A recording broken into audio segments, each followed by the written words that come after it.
G'day, I'm Sam, and this is Jed Beaton's CDR Monster Energy Factory Yamaha. But more than that, it's a golden opportunity today. Sometimes in life, the planets align in ways you don't ever expect them to, and today is one of those days because Yamaha's actually letting me ride this bike, Jed's bike, as it was ready and prepped for the Toowoomba and QMP rounds of the ProMX Championship. This is also the same setup that Jed absolutely dominated the Canberra round of ProMX earlier this year. So a bit of a backstory, we're here for the launch of the 2026 YZ450F.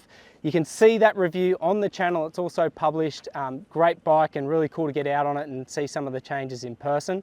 But I mentioned to Yamaha a couple of weeks ago, I'm coming along to the launch. Will Craig Dack be there? CDR Yamaha, it's an institution in Australia. And will he potentially have one of the race bikes there? Because we did a similar piece a few weeks ago. You might remember on Brodie Waters' Fink Podium CRF 450. We did a walk around with it and he talked us through some of the changes. And that was the same basic idea I had for today. Get Dacker along, tell me how this bike differs from something you buy on the factory floor. Well, Yamaha and Craig Dack have gone one better today because they're letting a wobbler like me ride this bike at the Appin circuit. I'm so fascinated to see what it's like and so excited to tell you what it's all about. Let's get to it.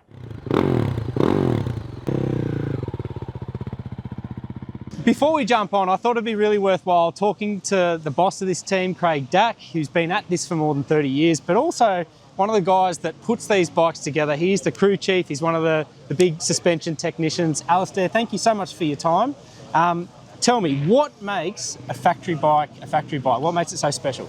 Well, the main thing I would say is the factory fork and shock from KYB. Yep. It's probably the most prestigious part on this bike. So there's only 3 teams in the world that have this stuff, so we're privileged enough to have it.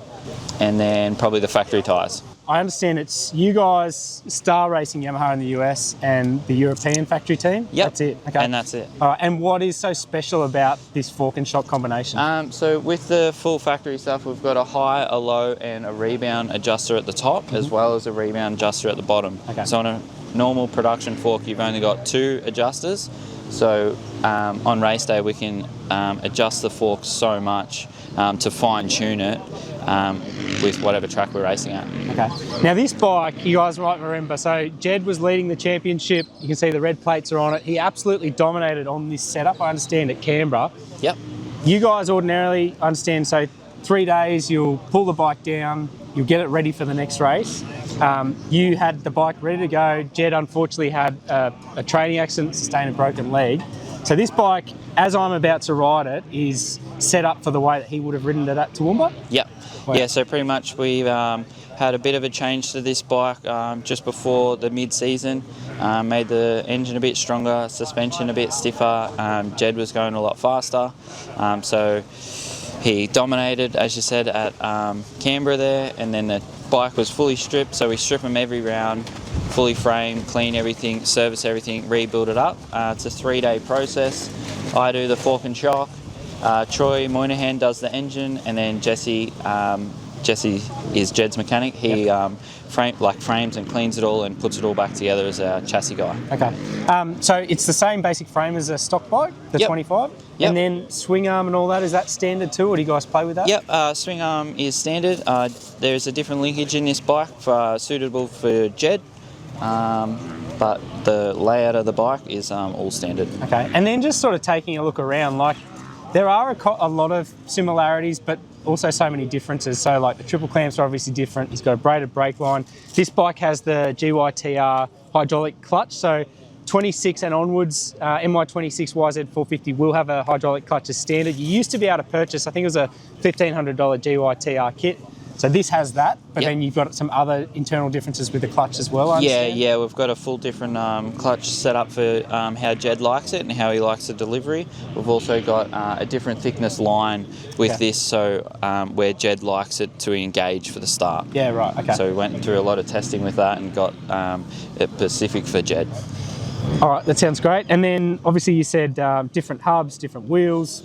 different, the factory tyres, so and they're something that no one can really buy off the shelf either, I understand. Yeah, that's exactly right. Yeah. Mousses, front and rear. You know, we've got a carbon fuel tank on this thing, PC pipe, vortex ignition, got a full CDR engine package. Cisco helps Troy build them motors, so that's all strong. What else have we got? We've got a lot of GYTR product through the whole bike. A guts seat cover, Pro Taper handlebars, Pro Taper half waffle soft grips. Lots to think about. Lots to think and about. It runs on the Panther race fuel as well. Yes, correct. So that's like a 98 octane, but potentially like a cleaner It's a fuel. 100 octane. Okay. Yep. And yeah, it's just a bit cleaner than what you can buy pump fuel. Okay. If I take a step back and you combine all these changes together, on paper it sounds like it's going to be a really angry bike. But how does Jed like his bikes? I understand everyone's different. Does he like an angry bike, or how does he like his setup? Yeah, it's funny because last year Jed liked a really smooth riding bike, I suppose you could say. And then he sort of got a bit faster, and then he wanted to like a little bit more. So then we sort of made it a little bit more aggressive as his riding got more aggressive as well. So when you get on it, it probably is so much more smoother than what you would think. Like, it's not going to rip your arms out like you would normally think. It will just keep on going. Okay. So each gear will just keep revving. Okay. So that's probably the main difference. Okay. All right. Well, I'm super keen to go out there and test this thing. I'm really grateful for the opportunity. If you have got talent scouts out there hiding in the trees, I'd maybe call them back because I think I'm safe. But look, I'm super appreciative. Let's go out and ride Jed Beaton's factory YZ450F.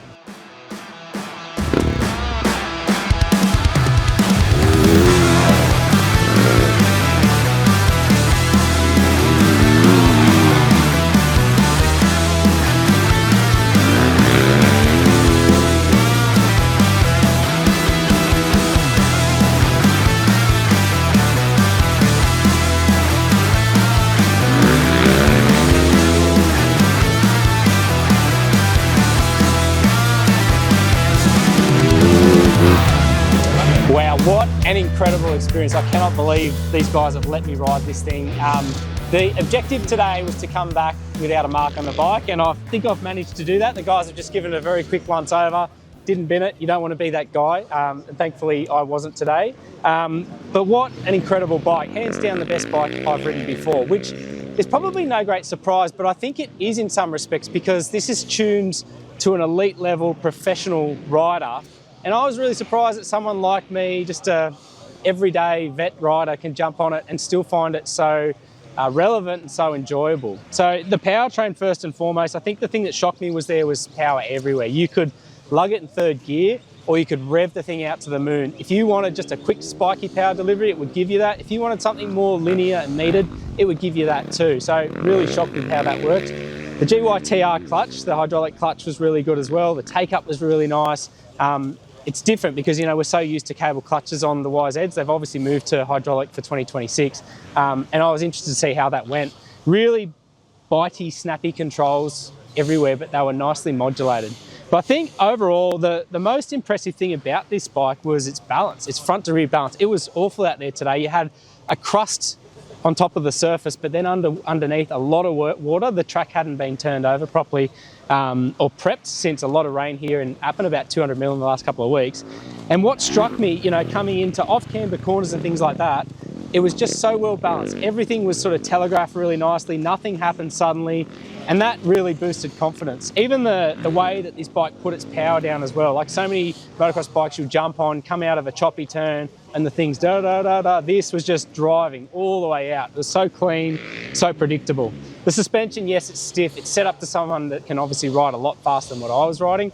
But again, it wasn't disconcerting or foreign or anything like that. The whole bike as a package worked really well. So I hope that gives you an insight into what a factory bike is like. They're not the big intimidating machine that I thought they would be.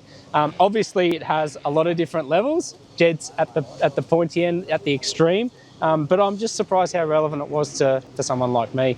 But anyway, let's bring in Craig Dack because he was the guy that was generous enough to let me have a spin today. Dacka, thank you again. That was crazy. You've been doing this for a lot of years, more than 30 years. What makes a factory bike in your eyes? I guess these days with the 450s, they've got so much horsepower, and as you heard in Sean's presentation last night with the 26 model, one of the ethoses to Yamaha is smooth power right through, whether it's a motocross bike or an enduro bike or a road bike. That's one of their claims to fame. But when we get a production bike, which that's all it is, just a production bike that every other person can get, we then obviously don't want to change the characteristics of the power too much because it's got such good characteristics. We just want to enhance it through compression, through ignition, through headwork, through fuel. So it's a whole bunch of small things, not one big thing. Back in our day when we used to race in the 80s and 90s, you used to get a lot of gain from bikes. But these days you actually don't. You're just enhancing the power and really just suiting it to each rider. Each rider has their own ways, idiosyncrasies. Not a lot, but little bits. And what we have found is enhancing the power, don't lose that characteristic and make it really rideable. Okay. You have worked with a lot of guys over the years, and some of the best names in the business, Chad Reed, Jay Mymont, so many, like so many championships as well, dozens.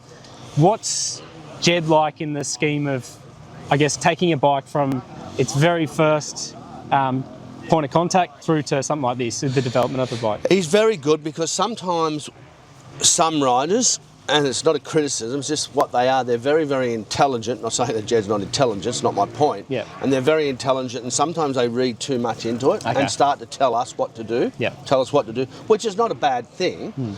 But what they're probably better off to do, and what Jed is really good at, just coming in and telling him what he's feeling and what the bits he doesn't like. A lot of the times we just start throwing stuff at him and get their comments. Come in, how do you like that? Oh yeah, it's better off the bottom, but I don't like it up top. Or it's got too much mid-range and lost a bit of bottom.